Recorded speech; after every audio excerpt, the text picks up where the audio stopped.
Reimagining Route 66. Co-ops collaborate with EV charging to reinvigorate rural America. Welcome to Power Plays, a CoBank Knowledge Exchange podcast series, an audio program where we connect you with top energy and environmental innovators and policymakers who share their insights, experience, and market observations. Hello, I'm Teri Viswanath, the lead economist for Power, Energy, and Water at CoBank. I'm joined today by co-host and CoBank Managing Director Tamra Reynolds. Hi, Tamra. Hey, Teri. In our nod toward the upcoming NRECA annual Power Exchange and Tech Advantage conferences in Nashville, we wanted to lean into a topic that's going to receive special attention at the conference, and that is the rural adoption of electric vehicles. Teri, I shared with you a great case study featured on our CoBank.com website that discusses how Tennessee is emerging as a major hub for electric vehicle manufacturing. Ford's recent announcement to build Blue Oval City in the state simply cements that position. I know that our electric co-ops in the volunteer state are also orchestrating their own major build-out, providing education and outreach in their communities to create a thriving ecosystem for electric vehicle adoption. And maybe more than this, as you will hear on this podcast, the time it takes for a fast charge might provide a great excuse to linger a little bit longer in our rural communities, inspiring our co-ops to rethink community planning. You know, I'm really proud of the work that Middle Tennessee Electric and others are doing in this space. If you think about it, in the early days of motoring, also at the start of modern American tourism, the first transportation revolution also encountered problems with refueling, very similar to what we're experiencing today with EV recharging. Before thousands of gas stations dotted our public highways, motorists purchased gasoline from hardware stores, general stores, and even pharmacies. You see, these businesses had a pre-existing relationship with the refineries through the sale of kerosene, which was used for lighting. And there really feels like there's a parallel today with our electric cooperatives in their work with households and businesses in accommodating the nation's second transportation revolution. Before we gather in Nashville, we wanted to reflect on how the transition to electric vehicles takes more than just a dealership sale. It takes quite a bit of cooperation and collaboration along the whole supply chain. Drivers are into electric cars. Dealerships, convenience stores, home builders, electricians, and yes, even apple orchards and wineries need to prepare. The future of transportation is electric, and federal policies and cooperation amongst cooperatives can make EV charging more accessible. We start this podcast conversation on federal policy support with Brian Cavey, CoBank's Senior Vice President of Government Affairs. Here's that conversation. Brian, welcome to our Power Plays podcast program. It's great to have you on the program. Thanks, Teri and Tamra. It's great to join you today. Yeah, we're thrilled to be able to talk with you. Last year's passage of the Infrastructure Investment and Jobs Act supported a number of electric co-op priorities, including rural broadband deployment, electric vehicle charging infrastructure, and clean energy and grid modernization.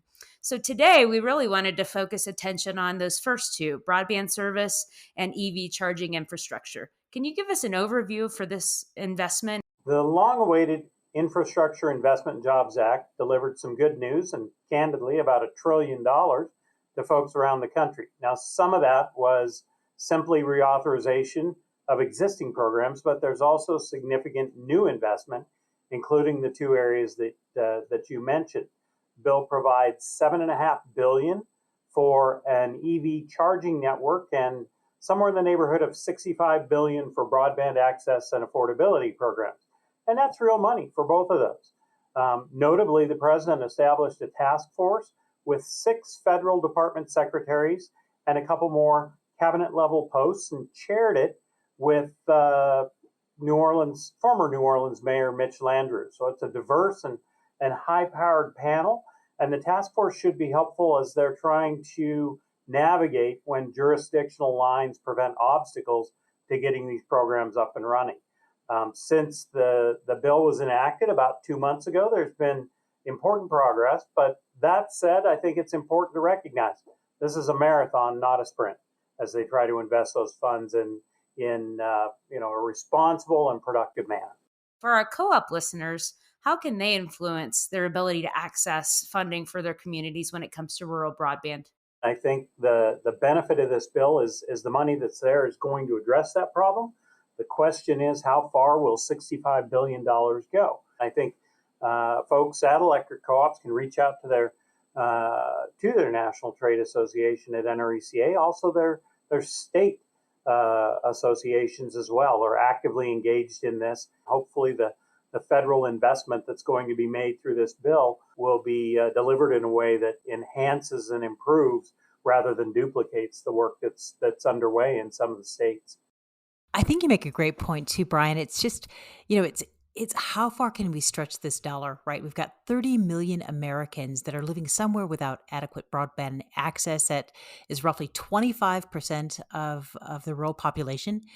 But the other element of this is not just access, it's affordability. So another really important element of the federal broadband investment is going to address affordability, right?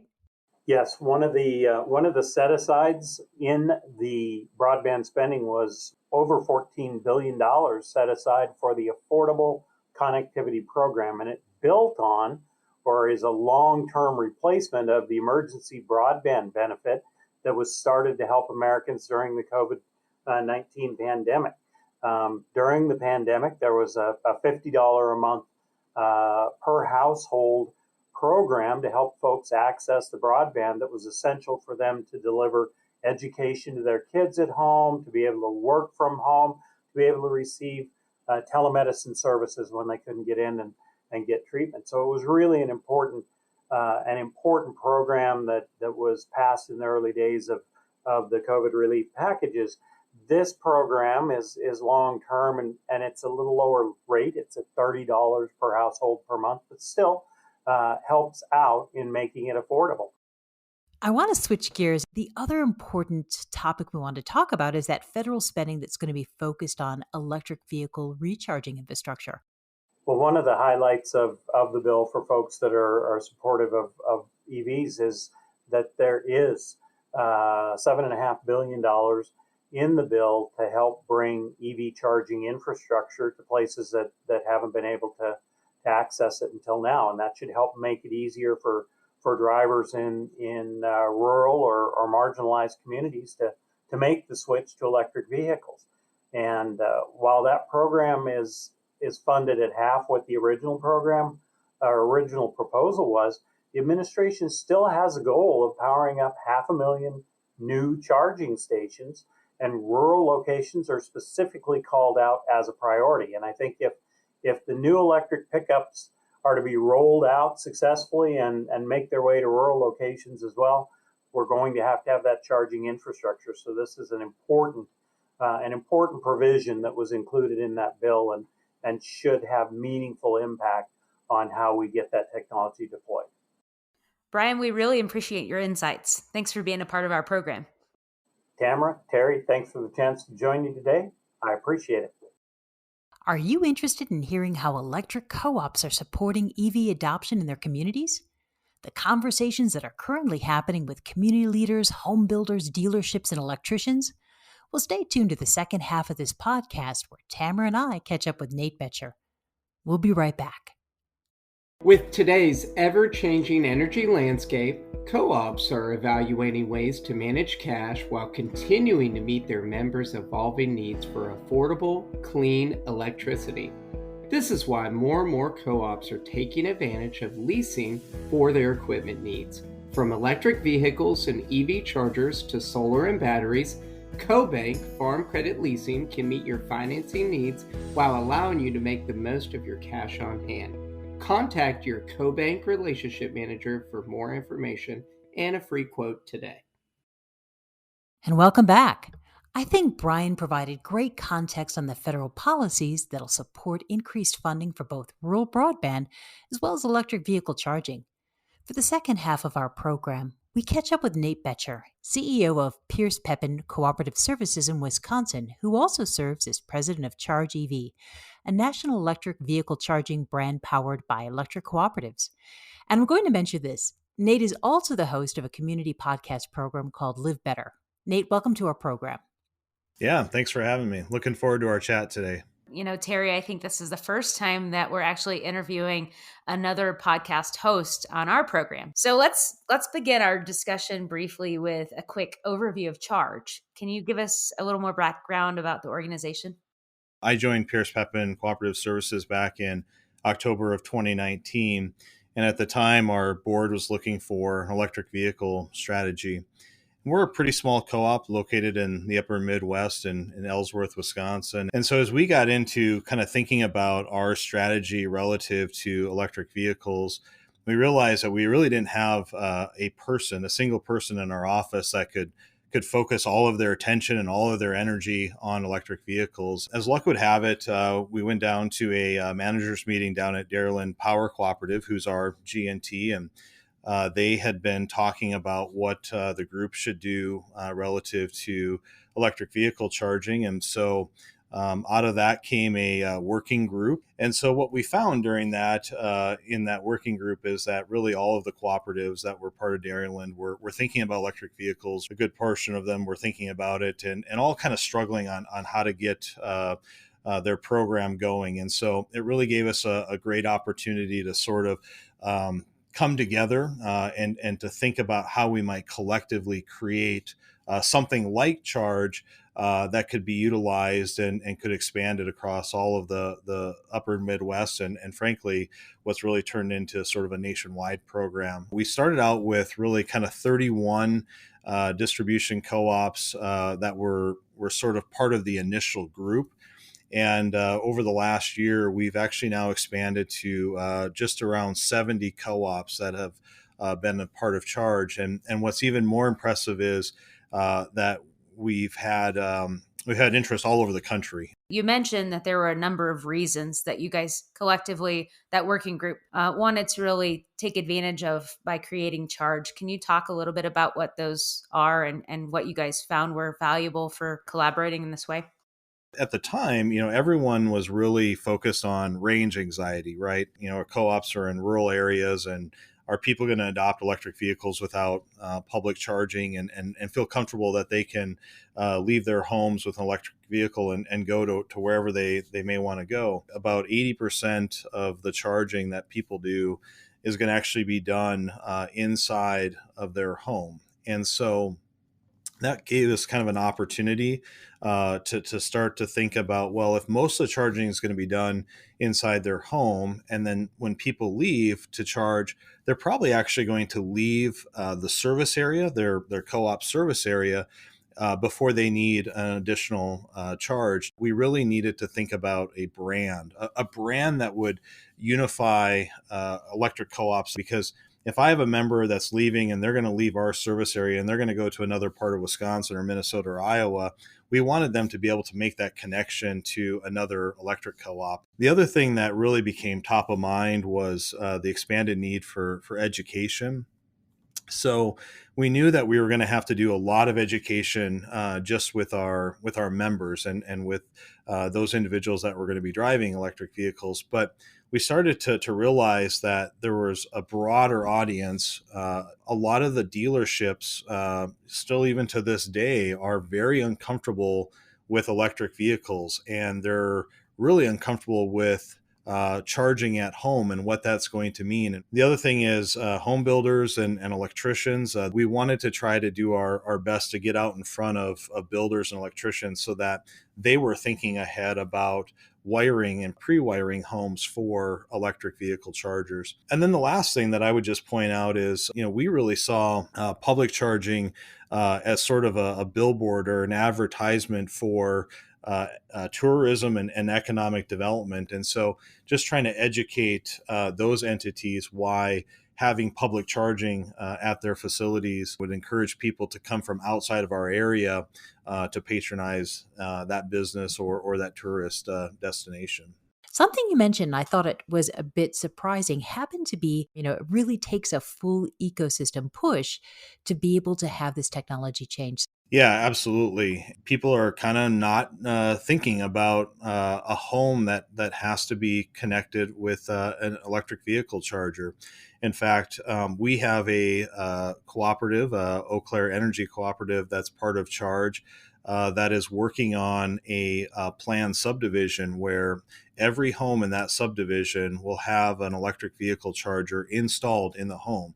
So regardless of whether the people that end up buying those homes have an electric vehicle, their home will come equipped with a charger. And that's the sort of effort that I think it's going to take to really get adoption at a higher level. And just little things like sitting down with that home builder or with those electricians and having that conversation will go a very long way in starting the EV movement across rural America.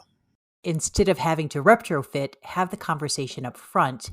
The model, even for a convenience store or a gas station, is going to have to change. It's going to take a little bit longer, more than likely, to power your vehicle to an appropriate level. And so, what are the sorts of things that those convenience stores are going to have to start thinking about doing to keep people's attention?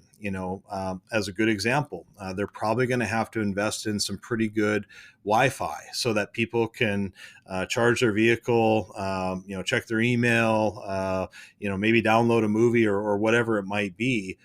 It's going to be a whole rethinking of the model, if you will, that they're probably not thinking about today, but that charge is helping those business owners to think about and to prepare for the future. Legislation was passed to spend up to $7.5 billion in federal infrastructure funds to build out nationwide EV charging networks. And I think initially the plan was to put, 500,000 charging stations across the country, which, far eclipses the number of gas stations we have. What are you guys doing at Charge? What steps are you guys taking to take advantage of funding that may be available? Yeah, your question's a really good question, and I think one of the big issues that we sort of tend to forget about, and I think your numbers spell this out. You go back to, if people are going to be doing 80% of the charging at home, are we going to need the same amount of public places to be able to charge electric vehicles? When you can drive home every night and basically, quote unquote, fill your tank, that sort of changes the mentality for a lot of people. That whole mindset is really going to change, I think, quite dramatically. I think one of the advantages that we have with Charge as a group and now covering a number of different states is we can bring more of a collective presence to those grant opportunities. And, when we can bring, 70 different co-ops to the table and say, hey, there's an opportunity here to build out a network, to take the infrastructure funds and to actually put it in places that are going to need that assistance. There's a lot of power behind that. And we think that Charge, it's one of the reasons that we set up the group to begin with, was to give us a more collective voice, if you will, related to electric vehicle charging. Yeah, Nate, we talked about Wi-Fi hotspots at charging stations. What are some other things that people can be thinking about when they're thinking about placing a community EV charger, or what does it look like when you start to think about how that is supported by things like rural broadband? I really think that as electric cooperatives, who in many cases serve very rural areas, it gives us sort of a chance to kind of rethink the infrastructure and where we may want to more strategically put electric vehicle chargers. And I mentioned a little bit earlier about a tourism opportunity. We have about 4 or 5 different wineries in our service area, and our proximity to the Twin Cities provides opportunities for people from the metro area to come out to the country, right, on a fall weekend, go apple picking and stop by our wineries and patronize those businesses. You mentioned also just the idea behind broadband and connectivity and the role that that's going to play as well. And I think one thing to keep in mind that we need to think a lot about is the intelligence of the charging infrastructure that we're putting out into the field. And when I talk about that, even today in a residential setting, it's really easy to go and get what I would call a dumb charger, basically one that just plugs the vehicle in and provides the electricity. But as you start to think more and more about intelligent charging, where you can control when that charger is actually charging the vehicle, and it can participate in a load management program. We're going to want to know when people are connected to that infrastructure, and we're going to want to know what the impact of that is to our grid, and so that we continue to keep our grid resilient and reliable. And that's something that we've been working on even with Charge. We've been working with our legislators here in Wisconsin to make sure that they understand that the impact of public charging, and that those entities have to work closely with the utilities so that we don't harm the reliability of our grid. And there's a lot to do. There's a lot to think about. And I would just encourage all co-ops to start putting together a plan to start tackling some of these challenges. We had this conversation and you sent me this great link to the Live Better podcast program.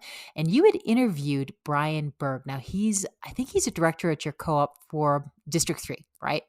And he's also a former dairy farmer, now beef and crop farmer from River Falls. And he invested time to actually test a number of vehicles that provide insight to your members. Let's talk a little bit about your podcast program, and that in particular, in terms of the EV driving experience that Brian had. If you met Brian just, kind of out on the street, you'd probably never think, this is a guy that's going to be really into renewable energy and electric vehicles. But he's totally bought into it. He's done a tremendous amount of research on his own. He's put in his own residential solar that actually powers most of his consumption at his home on an average basis. And he's not the only director, frankly, that we have at Pierce Pepin. We have another director that's very similar, has residential solar, has a couple of Teslas, has an electric bike, which we had a chance to take for a little bit of a spin, and so it's great. And when you can see that your directors are starting to use, and I'll call them technologies, but starting to use these technologies in their personal lives, it really makes our job a lot easier at the co-op to make investments and plan for this for our future. And I would just encourage anyone who's listening to this that is working with their directors, find out what their interest level is in some of this, and if they've never driven an electric vehicle, get them in an electric vehicle, because taking them for a test drive is a lot different than just talking about them in your boardroom. Nate, that's a really cool story, and we really appreciate your work around what you do for Pierce Pepin and for Charge, but also for being in our program today. Thank you. Yeah, you're welcome. Yeah, and I think we're just really passionate about this. This is really a great opportunity for electric co-ops to be able to take on new sales and new load growth, and do so in a way that is still very much environmentally friendly. It's really going to be a win-win for for all of our members, and really for all the co-ops across the country. That was a terrific overview of some of the great work that Charge is doing. The coalition is not only making a significant investment in more level 2 and level 3 chargers, but also creating important regionally connected corridors for recharging and building technology awareness with members and other critical stakeholders. Rural communities are home to 20% of Americans and almost 70% of America's road miles. So EVs can be especially attractive alternatives to conventional internal combustion vehicles. Increasing the availability of affordable public charging will help rural Americans, and really, as Nate suggests, anyone who drives in rural America. The confidence that they'll have to be able to recharge when and where they need to. I hope that our audience found this discussion helpful. For our next Power Plays episode, we'll be recording in Nashville at the CoBank booth, and we look forward to seeing you then. I hope you'll listen in over the next series of Power Play podcast, where we will dive deep into EV home integration systems, how many home appliances are becoming DERs by virtue of their behind-the-meter control features and functionality, and a toolkit for developing strong rural broadband programs. Stay tuned.